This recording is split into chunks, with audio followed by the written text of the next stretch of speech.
Ciao a tutti e benvenuti. Oggi ho l'applicazione mobile di WhatsApp e ti mostrerò come puoi facilmente accedere al tuo account WhatsApp sul tuo PC.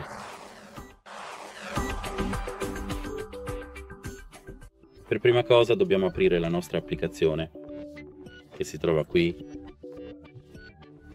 Ora, come puoi vedere, benvenuto su WhatsApp.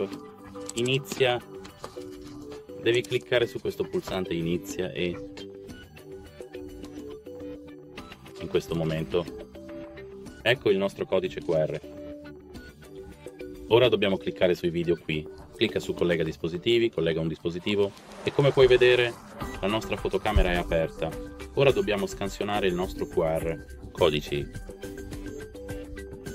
e la nostra applicazione è stata rilevata e come vedi ora siamo connessi. Ecco fatto. Spero ti sia utile. Arrivederci.